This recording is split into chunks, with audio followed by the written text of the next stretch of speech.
Modato exauribus, ecclesia, pede baptismacibus, solemnia. Modato exauribus, ecclesia, pede baptismacibus,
Dalam nama Bapa dan Putra dan Roh Kudus. Amin. Salam SSC, Societas Sentire Cum Ecclesia. Mari satu nafas dengan gereja. Salve saudara-saudariku seiman, Dominus Nobiscum. Di video kali ini kita akan mengangkat tema, ngeri-ngeri sedap nih judulnya kawan, musnahnya Extra Ecclesia Nulla Salus. Kini sudah saatnya kita umat Katolik yang resmi dan sejati ini tegaskan dan nyatakan bahwa prinsip atau aporisma di luar gereja tidak ada keselamatan, atau Extra Ecclesia Nulla Salus yang disingkat EENS, yang dipegang sejak Bapa Apostolik Santo Cyprianus dari Kartago di abad keempat dan yang dilanjutkan oleh Konsili Lateran keempat, lalu ditegaskan lagi oleh Paus Bonifasius ke-8 dalam Bulla Unam Sanctam, sama sekali sudah tidak berlaku. Ya, sekali lagi kami tegaskan dan katakan bahwa EENS atau Extra Ecclesia Nulla Salus tersebut sudah tidak berlaku. Lebih tepatnya, tidak berlaku lagi di benak dan pikiran, atau lebih tepatnya di asumsi pikiran-pikiran yang sungguh tidak paham apa-apa soal gereja Katolik itu sendiri, khususnya Konsili Vatikan kedua, guys.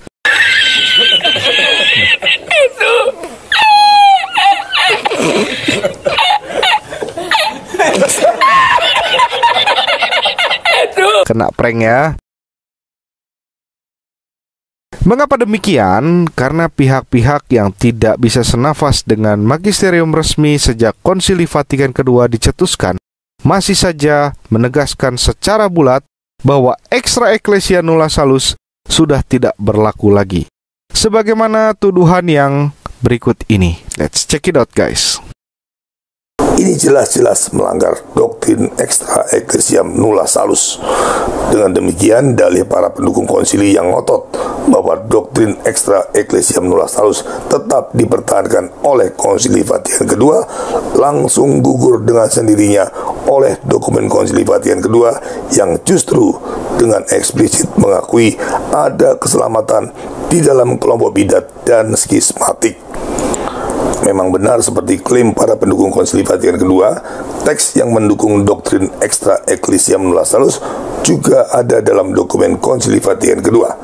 Tapi dalam kenyataannya terbukti teks tersebut hanya hiasan pelengkap yang tidak pernah diterapkan dalam hidup menggereja. Ya, seperti yang kita ketahui bersama, tuduhan semacam itu memang senantiasa dianut oleh mereka yang menolak Konsili Vatikan kedua atau anti terhadap Konsili Vatikan kedua itu sendiri, yang menamai diri sebagai kelompok tradisionalis. Sehingga posisi mereka secara logis adalah ekstrim kiri terhadap Konsili Vatikan kedua itu sendiri. Bagaimana tidak, mereka semakin kokoh dalam menganut tuduhan basih yang demikian. Pasalnya, terdapat ekstrim kanan sendiri yang salah paham terhadap inklusivitas Konsili Vatikan kedua. Entah salah paham atau malah sengaja memanfaatkan inklusivitas Konsili Vatikan II tersebut. Mereka ini adalah sesama kita sendiri yang berpola paham liberal indiferentisme, yang turut membenarkan tuduhan dari para ekstrim kiri bahwa aporisma extra ecclesia nulla salus sudah tidak berlaku lagi pasca Konsili Vatikan kedua. Fakta semakin kokohnya dan menyebar indiferentisme itu sebagaimana yang diperlihatkan dalam ulasan salah satu kutipan buku berikut ini.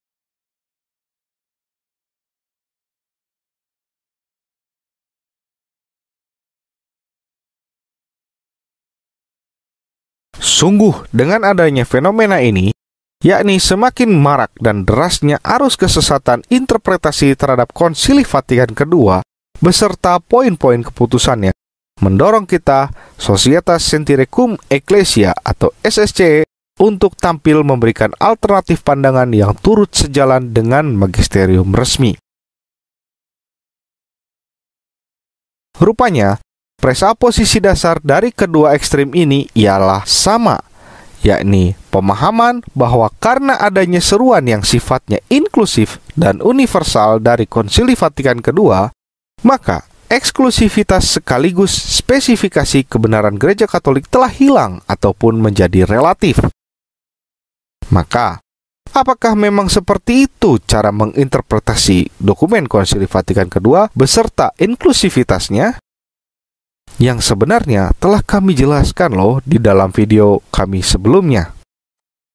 Perlu dan sangat patut ditegaskan bahwa Konsili Vatikan kedua, terlebih inklusivitasnya, sama sekali tidak pernah menjelaskan adanya keselamatan di luar Gereja Katolik.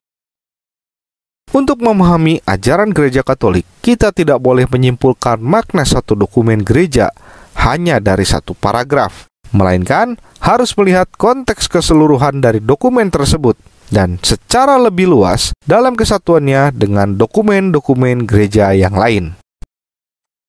Umumnya, kesalahpahaman atas inklusivitas itu terjadi atau dikaitkan dengan dokumen-dokumen seperti Nostra Aetate yang berisikan penghargaan gereja terhadap agama lain, Unitatis Redintegratio yang berbicara mengenai sikap keterbukaan gereja terhadap kelompok Kristen yang lain, Dignitatis Humanae yang mengandaikan adanya kebebasan beragama, serta yang terpenting ialah Lumen Gentium, yang menjadi titik kunci atau sumber dari semuanya itu.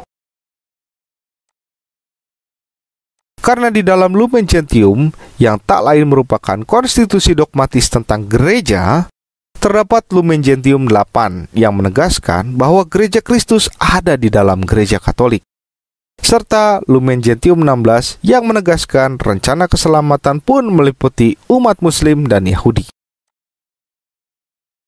Jadi, kita akan meluruskan di sini apa yang disalahpahami mengenai dokumen titik kunci dari inklusivitas itu sendiri, yakni Lumen Gentium nomor 16 itu sendiri, yang menjadi dasar bagi dokumen-dokumen lain yang disalahpahami. Berikut ini adalah kutipan yang menjadi sumber permasalahan di dalam Lumen Gentium 16 itu sendiri. Namun rencana keselamatan juga merangkum mereka yang mengakui Sang Pencipta. Di antara mereka terdapat terutama kaum muslimin yang menyatakan bahwa mereka berpegang pada iman Abraham dan bersama kita bersujud menyembah Allah yang tunggal dan Maha Rahim, yang akan menghakimi manusia pada hari kiamat. Pun dari umat lain yang mencari Allah yang tidak mereka kenal dalam bayangan dan gambaran tidak jauhlah Allah. Karena Ia memberi semua kehidupan dan nafas dan segalanya dapat dilihat di dalam Kisah Para Rasul 17 ayat 25-28. Dan sebagai penyelamat menghendaki keselamatan semua orang dapat dilihat di dalam 1 Timotius 2 ayat 4.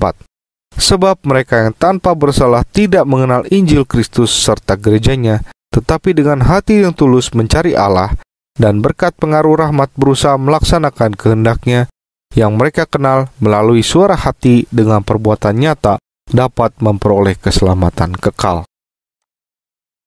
Sebagaimana yang telah kami katakan di awal, bahwa alasan utama seruan ini dinilai sebagai bukti penghapusan Extra Ecclesia Nulla Salus oleh Konsili Vatikan II, ialah karena adanya pengakuan bahwa rencana keselamatan pun mencakup orang-orang di luar gereja. Bahkan disebut pula oleh kaum muslimin yang notabene beragama Islam itu sendiri. Maka otomatis orang-orang yang anti dengan Konsili Vatikan II langsung menilai ini sebagai ajaran sesat. Biasanya mereka akan menilai bahwa akar dari kesesatan ini ialah teologi inklusifnya Karl Rahner, sebagaimana video berikut ini. Oke, nah sekarang masalahnya dari manakah munculnya ajaran sesat Konsili Vatikan II yang secara implisit menyatakan semua agama menyembah Tuhan yang sama. Jadi bukan cuma Islam sebetulnya, tapi semua agama akhirnya sama. Ya, nah ini munculnya dari Karl Rahner ini mengajarkan teologi yang inklusif. Ya, sekalipun gereja Katolik adalah satu-satunya jalan keselamatan yang paling benar, namun semua agama lain ikut memiliki kebenaran dan kebaikan yang ada dalam gereja Katolik dalam gradasi yang berbeda-beda.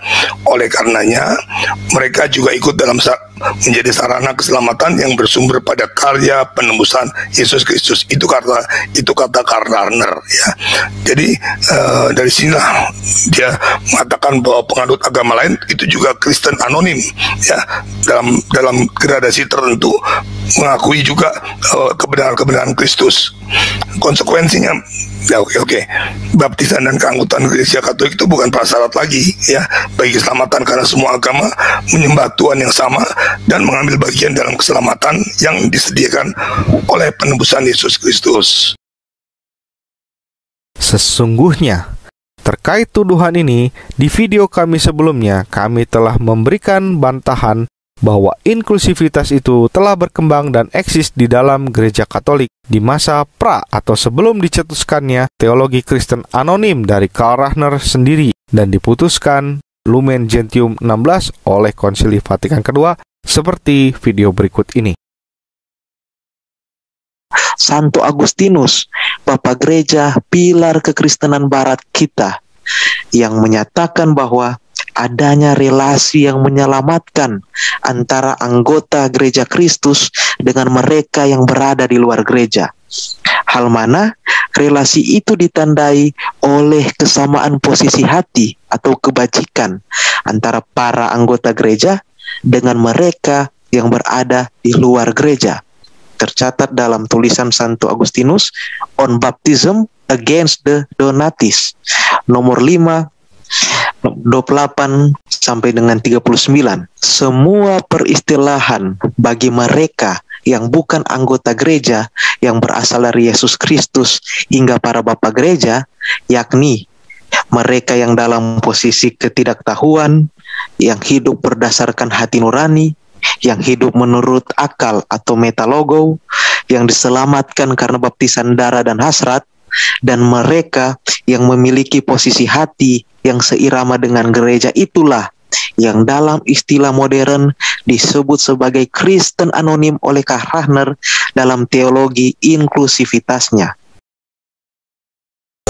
Sebelum dicetuskannya konsep Kristen anonim dari Karl Rahner dan sebelum dirumuskannya Lumen Gentium 16 yang dikritik oleh kaum yang menamakan diri tradisionalis ya, sebelum Karl Rahner mencetuskan itu dan Lumen Gentium 16 ditetapkan oleh Konsili Vatikan kedua, sesungguhnya pandangan atau sikap teologi inklusif itu sendiri sudah ada dan diteruskan oleh Gereja Roma di masa pra Konsili Vatikan kedua. Oleh siapa itu diteruskan, ditetapkan kalau itu sebelum Karl Rahner? Baik oleh teolog-teolog kenamaan kita, teolog-teolog andal, para misionaris dan para paus. Kita akan lihat salah satu contohnya ini. Seorang teolog pra Konsili Vatikan kedua, seorang yang bernama Domingo de Soto, berpendapat bahwa bagi orang yang belum diinjili, iman yang implisit di dalam Kristus akan cukup untuk keselamatan itu sendiri. Nah, bayangkan sudah ada pandangan inklusif seperti ini sebelum ditetapkannya Konsili Vatikan kedua. Apakah hanya Pater Domingo de Soto saja? Tidak. Ada juga seorang misionaris kenamaan kita yang bernama Albert Pigius. Apa pandangan dari beliau? Nah, beliau memberikan pandangan yang didasarkan pada surat Ibrani 11 ayat 6 yang mengatakan bahwa dengan mengemukakan bahwa bagi orang-orang yang belum diinjili, artinya belum diperdengarkan tentang kekristenan, tentang gereja, mereka bisa diselamatkan oleh wahyu umum. Sekali lagi, kepada orang-orang yang belum diinjili, mereka bisa selamat oleh wahyu umum menurut Albert Pigius dan rahmat, meskipun tidak ada misionaris yang datang untuk menginjili mereka. Jika kita melihat secara holistis keseluruhan isi Lumen Gentium 16 itu, seruan yang dipersoalkan tersebut terletak di bagian pertengahan isi artikel 16. Maka, seruan tersebut bukanlah pengantar atau awalan, sekaligus juga bukan merupakan akhiran atau penutup dari ulasan artikel 16. Ulasan dari artikel 16 diawali dengan seruan yang berbunyi demikian. Akhirnya mereka yang belum menerima Injil dengan berbagai alasan diarahkan kepada umat Allah, terutama bangsa yang telah dianugerahi perjanjian dan janji-janji serta menerapkan asal kelahiran Kristus menurut daging. Lihat di Roma 9 ayat 4 sampai dengan 5. Bangsa terpilih yang amat disayangi karena para leluhur, sebab Allah tidak menyesali karunia-karunia serta panggilannya. Lihat dalam Roma 11 ayat 28 sampai 29. Bagian pertama dari awalan artikel 16 Lumen Gentium ini yang ditandai dengan tanda kutipan rujukan yang diambil para magisterium dari tulisan pengajarannya Santo Thomas Aquinas dalam buku Summa Theologica, buku nomor 3, pernyataan ke-8, bagian A, sanggahan jawaban 3.1. Sedangkan untuk bagian seruan yang dipersoalkan sendiri, tepatnya pada bagian berikut.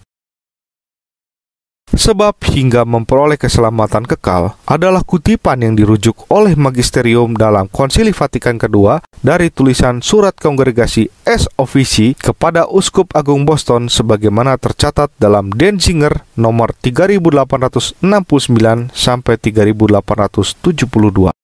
Selanjutnya, ulasan artikel 16 itu sendiri diakhiri oleh penegasan. Penyelenggaraan ilahi juga tidak menolak memberi bantuan yang diperlukan untuk keselamatan kepada mereka yang tanpa bersalah belum sampai kepada pengetahuan yang jelas tentang Allah.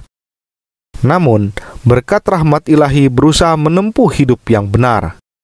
Sebab apapun yang baik dan benar yang terdapat pada mereka dipandang gereja sebagai persiapan Injil.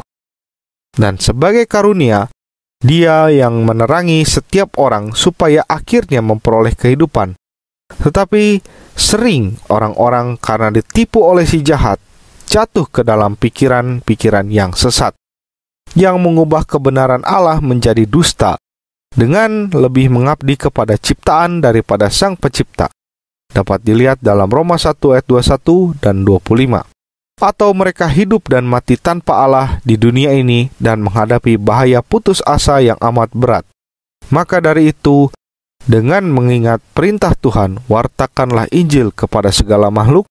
Dapat dilihat dalam Injil Markus 16 ayat 15.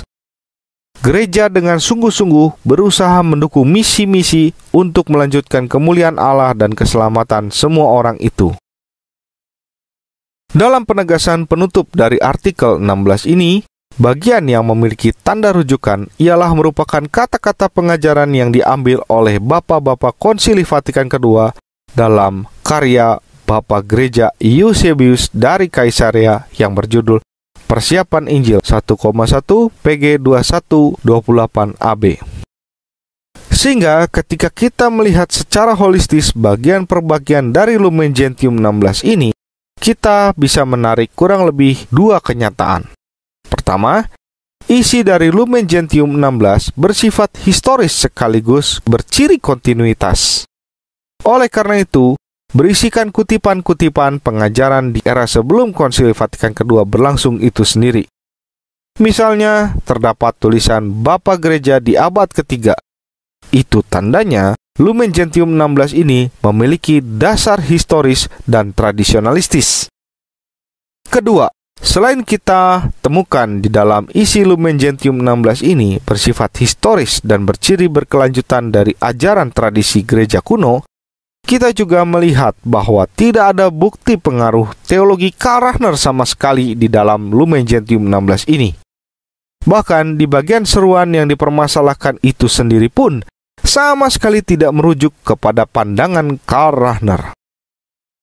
Maka, dengan adanya fakta yang terdapat di dalam isi Lumen Gentium 16 itu sendiri, pandangan dari kubu ekstrem kiri hanyalah bersifat asumsi belaka, atau bahkan runtuh plus gugur dengan sendirinya.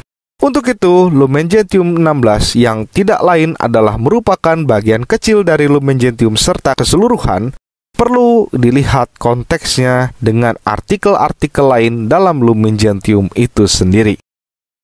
Di bagian sebelumnya dari Lumen Gentium 16, yakni Lumen Gentium 14, mengatakan bahwa gereja mengarahkan perhatian kepada umat Katolik sendiri, termasuk para calon baptis dan pentingnya gereja sebagai sarana keselamatan. Selanjutnya, di dalam Lumen Gentium 15, gereja menyebutkan tentang umat Kristen non-Katolik.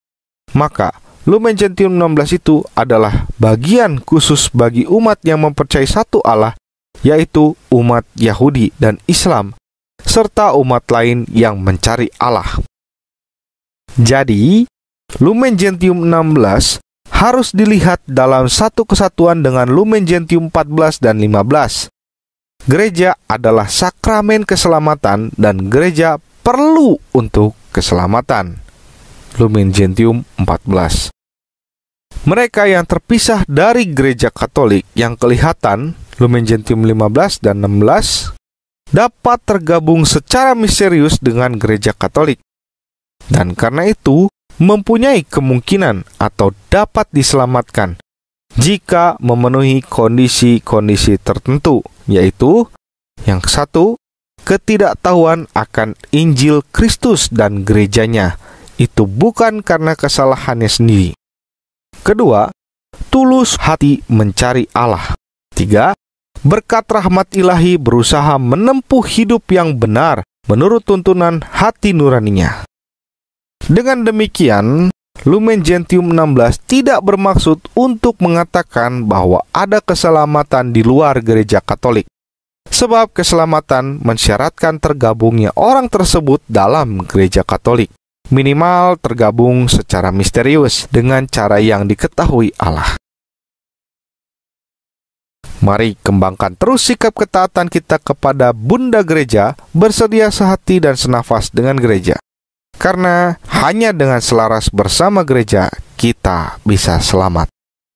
Amin. Dalam nama Bapa dan Putra dan Roh Kudus. Amin.